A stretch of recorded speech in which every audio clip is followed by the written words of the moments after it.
ಈ ಸಮಾರಂಭದ ದಿವ್ಯ ಸಾನ್ನಿಧ್ಯವನ್ನು ವಹಿಸಿರ್ತಕ್ಕಂಥ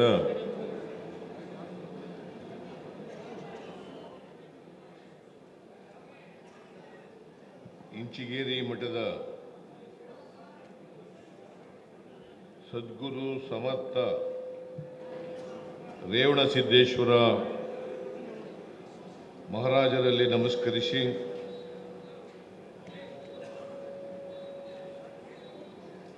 ವೇದಿಕೆ ಮೇಲಿರ್ತಕ್ಕಂಥ ಎಲ್ಲ ಪೂಜ್ಯರೇ, ಈ ಸಮಾರಂಭದ ಅಧ್ಯಕ್ಷತೆ ವಹಿಸಿರ್ತಕ್ಕಂಥ ಈ ಕ್ಷೇತ್ರದ ಶಾಸಕರೂ ಆದಂಥ ವಿಠ್ಠಲ್ ಕಟಕ ಧೋಂಡ ಅವರ, ಬಿಜಾಪುರ ಜಿಲ್ಲಾ ಉಸ್ತುವಾರಿ ಸಚಿವರು, ಕೈಗಾರಿಕಾ ಸಚಿವರು ಆದಂಥ ಶ್ರೀ ಎಂ ಬಿ ಪಾಟೀಲ್ ಅವರ,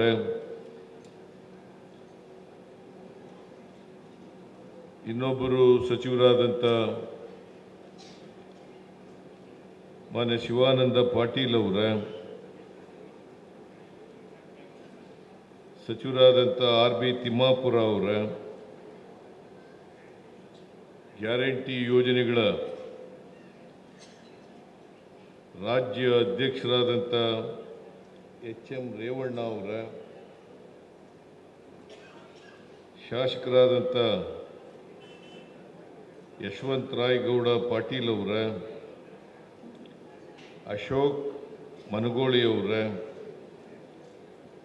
ಜೆ ಟಿ ಪಾಟೀಲ್ ಅವರ, ಮೇಲ್ಮನೆಯ ಸದಸ್ಯರಾದಂಥ ಸುನಿಲ್ ಗೌಡ ಪಾಟೀಲ್ ಅವರ, ಪ್ರಕಾಶ್ ರಾಥೋಡ್ ಅವರ, ಮಾಜಿ ಶಾಸಕರು, ಬಿಜಾಪುರ ಜಿಲ್ಲಾ ಡಿಸಿಸಿ ಡಿಸ್ಟ್ರಿಕ್ಟ್ ಕಾಂಗ್ರೆಸ್ನ ಅಧ್ಯಕ್ಷರಾದಂಥ ರಾಜು ಅಲ್ಗೂರ್ ಅವರ, ಕೌಶಲ್ಯಾಭಿವೃದ್ಧಿ ಅಧ್ಯಕ್ಷಿಣಿಯಾದಂಥ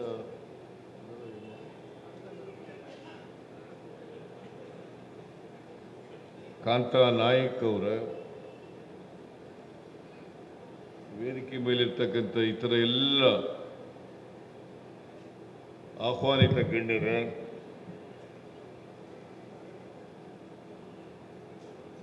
ಇಲ್ಲಿ ನೆರೆದಿರ್ತಕ್ಕಂಥ ಎಲ್ಲ ಆತ್ಮೀಯ ಬಂಧುಗಳೇ, ತಾಯಂದಿರೇ,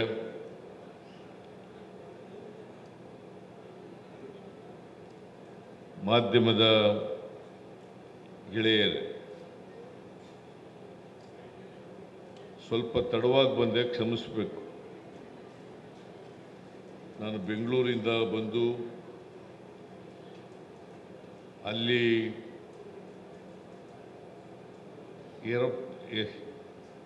ಏರ್ಕ್ರಾಫ್ಟ್ನಲ್ಲಿ ಬಂದು ಅಲ್ಲಿಂದ ಪ್ಯಾಡ್ನಲ್ಲಿ ಇಲ್ಲಿಗೆ ಬರಬೇಕಾದ್ರೆ ಭಾಳ ತಡ ಆಯಿತು.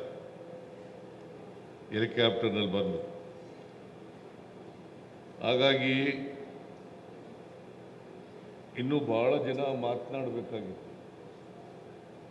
ಅವರೆಲ್ಲರೂ ಮಾತನಾಡಲಿಕ್ಕೆ ಸಮಯ ಇಲ್ಲದೆ ಇರೋದ್ರಿಂದ ಮತ್ತೆ ನಾನು ವಾಪಸ್ ಹೋಗಬೇಕಾಗಿದೆ. ಇಲ್ಲಿಂದ ಹೆಲಿಕಾಪ್ಟರಲ್ಲಿ ಹೋಗಬೇಕು, ಅಲ್ಲಿಂದ ಮತ್ತೆ ಏರ್ಕ್ರಾಫ್ಟ್ನಲ್ಲಿ ಹೋಗಬೇಕು.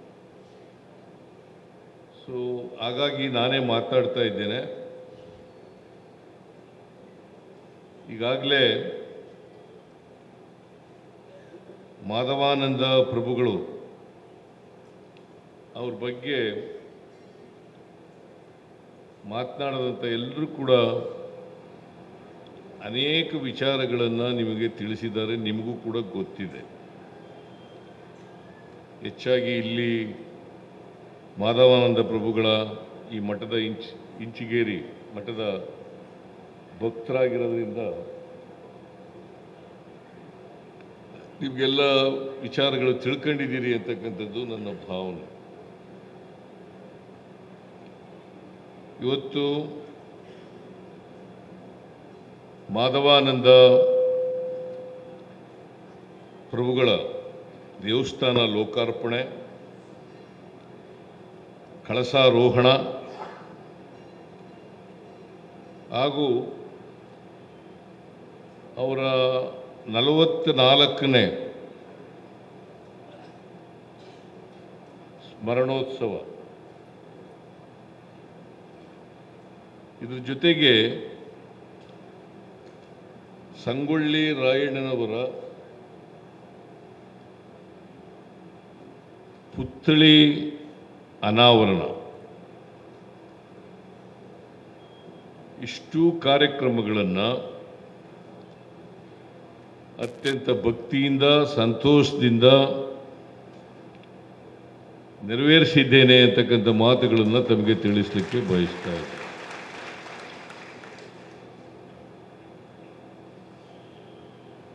ಸಂಗೊಳ್ಳಿ ರಾಯಣ್ಣ ನಿಮಗೆಲ್ಲ ಗೊತ್ತಿದೆ.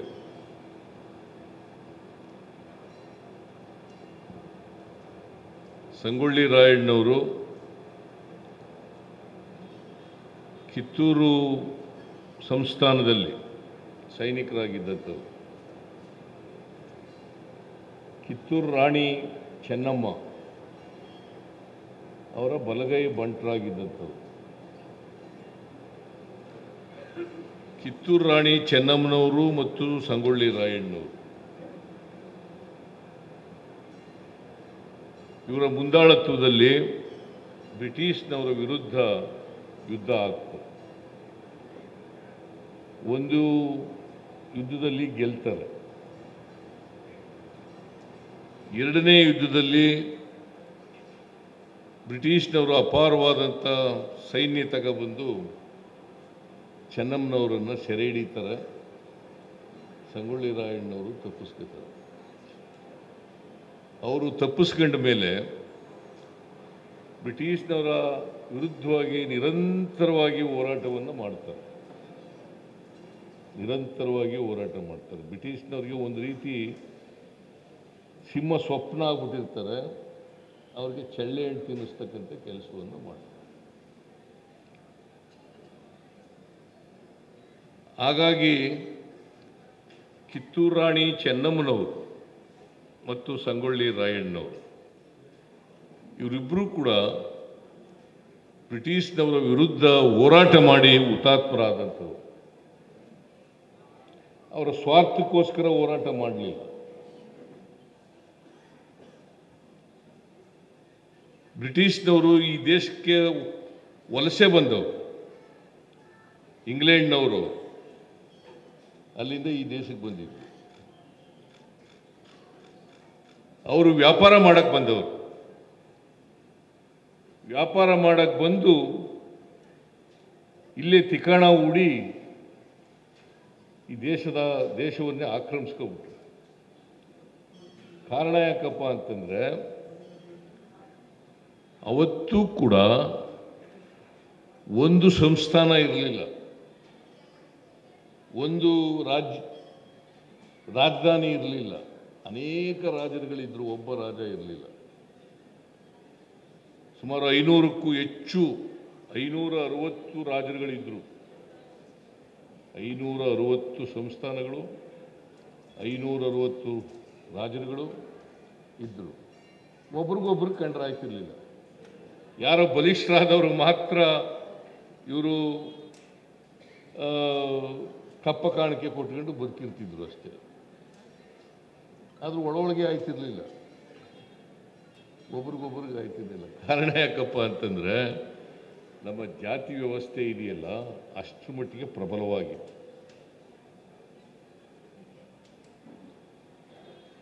ನಮ್ಮ ಜಾತಿ ವ್ಯವಸ್ಥೆ ಇದೆಯಲ್ಲ, ನಾವು ಇವತ್ತು ನೋಡ್ತಾ ಇರ್ತಕ್ಕಂಥ ಜಾತಿ ವ್ಯವಸ್ಥೆ, ಇಷ್ಟೊಂದು ಜಾತಿಗಳು ಯಾಕಾಗಿದ್ದಾವೆ? ನಾವೆಲ್ಲ ಮನುಷ್ಯರಲ್ಲ, ಜಾತಿಗಳು ಯಾಕಾದ? ನಮ್ಮ ಪೂರ್ವಿಕರು